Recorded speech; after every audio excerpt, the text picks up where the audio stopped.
हमने IAM और EC2 के बेसिक कंपेयर कवर किए थे। इस ट्यूटोरियल में हम EC2 के एडवांस टॉपिक्स के बारे में पढ़ेंगे कि how to control billing, which instance, कौन सा इंस्टेंस हमें लॉन्च करना चाहिए, हाइबरनेटिंग क्या होता है, प्लेसमेंट क्या होते हैं, IAM क्या होता है। सो फर्स्ट ऑफ ऑल हम EC2 ओपन करते हैं। EC2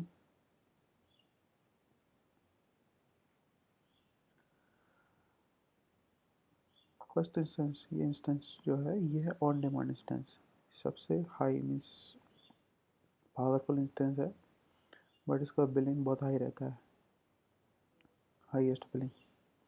when ever you want to do action, terminate, stop, सब आप कर सकते हैं। स्टॉप इंस्टेंस, हाइबरनेट, टर्मिनेट, सारी चीज़ें आप रिबूट द इंस्टेंस कर सकते हैं। इसमें सारे ऑप्शन अवेलेबल हैं। आपको 2 सेकंड के लिए चाहिए या 2 डेज़ के लिए चाहिए या 2 ईयर्स के लिए चाहिए, आप पे डिपेंड करता है। इसका बिलिंग बहुत हाई रहता है और इसका लॉन्च करने का तरीका सेम ही है। तरीके से मैं देखा था, AMI चूज़ करो because we are using free.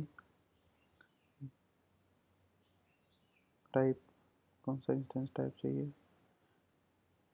Free में ये अवेलेबल है।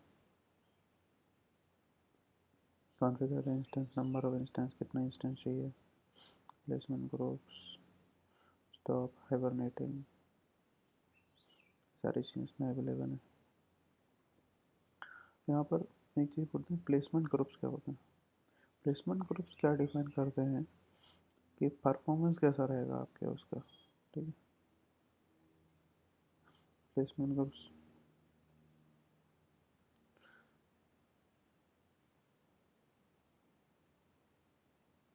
सी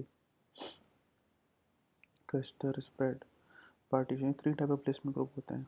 कहाँ पर आपका डेटा रहेगा और डेटा कैसे स्टोर रहेगा वो रहेगा। तो क्लस्टर क्या होता है, हाई परफॉर्मेंस होता है, बट इसमें क्या है कि लेट्स सपोज अगर आपका it's completely on the one AZ, तो अगर AZ फेल हो गया तो ये फेल हो गया, तो क्रिटिकल है।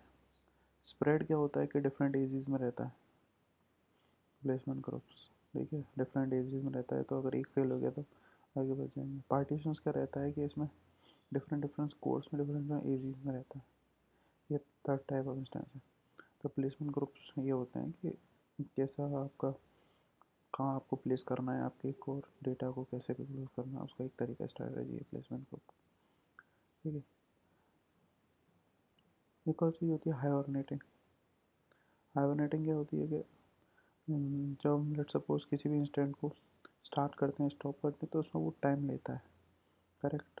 अगर हमको लेट सपोज इवन स्टॉप करने के बाद वो इंस्टेंस जो iOS है वो प्रोसेस करता रहे, उसके लिए सबसे बेस्ट चीज़ क्या है, हाइबरनेटिंग। हाइबरनेट में क्या रहता है कि उसकी करंट रैम की जो करंट पोजीशन है, करंट पोजीशन मीन्स करंट जो लोकेशन है, मीन्स नॉट लोकेशन, रैम जो फाइल जो वर्क कर रही है, तो करंट जो स्टेट है उसकी, वो उसको स्टोर कर लेता है ABS में, इनक्रिप्टेड फॉर्म में।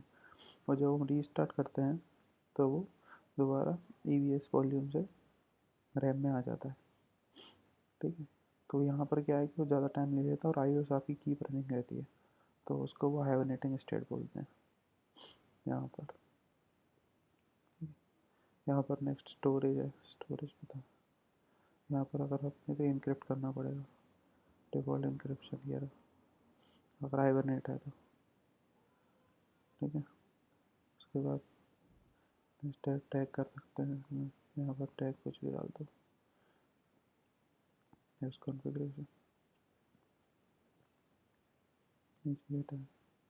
सिक्योरिटी ग्रुप्स, ये सारी चीज़ें। इसके बाद ये रिव्यू वन आपको हमको नहीं करना, ठीक है। सेकंड होता है स्पॉट इंस्टेंस। स्पॉट इंस्टेंस क्या होता है कि नॉट फॉर क्रिटिकल, यानी कि डेटाबेस रिलेटेड ऐप्स के लिए नहीं लेंगे, फॉर सेकेंडरी कुछ एनालाइज करना है या फिर कुछ ऑपरेशंस रन करने हैं for particular spot, like 1 hour, 1 to 6 hour, you can एक आप स्पॉट इंस्टेंस में कर सकते हो।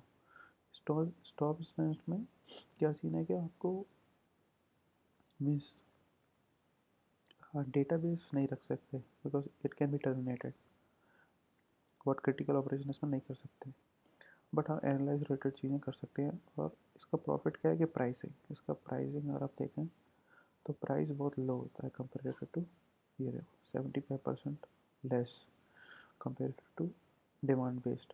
सो इसमें आप मैक्सिमम देख सकते हैं कि हमारे पास मेंटेन टारगेट का प्रीसेट मैक्सिमम, अगर इस कैपेसिटी का $2 के ऊपर चला गया अगर सपोज, तो आपका ये बंद हो जाएगा। स्पॉट इंस्टेंस की प्राइसिंग पर डिपेंड करता है कब ये बंद होगा कब नहीं होगा टोटली।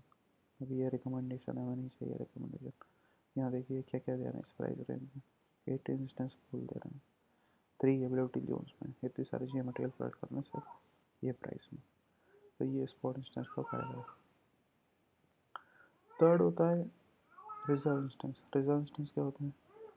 रिजर्व इंस्टेंस यानी कि आपको कोई भी इंस्टेंस 3 साल या 1 साल के लिए खरीदना है किसी अवेलेबिलिटी जोन में, उसको आपको प्रीपेड देना पड़ेगा और उसमें आपको 50% डिस्काउंट ओवर ऑन डिमांड मिलेगा। यहाँ पर कोई सर्च कर रहे हैं, यहाँ पे ऐड टू कार्ट करो, ये देखो, तो प्रीपेड आपको पे करना पड़ता है, इसमें भी डिस्काउंट मिलता है आपको। तो डेडिकेटेड क्या है कि आपको बहुत ही सिक्योर ऐप है, you don't want any other app to be host on your RAM and your like your memory, basically your instances, your location. So dedicated host क्या होता है? What basically you want like buying a own server kind of like that, sir खुद का ही server खरीद रहे हैं, तो वो वाली चीज़ों की डेडिकेटेड होस्ट के लिए। एंड ये है कैपेसिटी रिजर्वेशन। कैपेसिटी रिजर्वेशन क्या है? ये भी एक काइंड ऑफ रिजर्वेशन ही है, इसमें प्रीपेड रिजर्वेशन आपको करना पड़ता है कि कौन सा इंस्टेंस चाहिए। कैपेसिटी मतलब इंस्टेंस का टू लार्ज चाहिए भाई, ये चीज़ अवेलेबिलिटी में होनी चाहिए, स्पेसिफिक टाइम के लिए चाहिए, उनको मैनुअली कर सकते हैं और यहाँ पे उसको रिजर्व कर सकते हैं, कैपेसिटी रिजर्व कर सकते हैं। तो हमने कवर किया इसमें on demand, spot, reserve, dedicate, capacity और इंस्टेंस के अंदर hibernating concept and placement groups. Hope you like it. Thank you.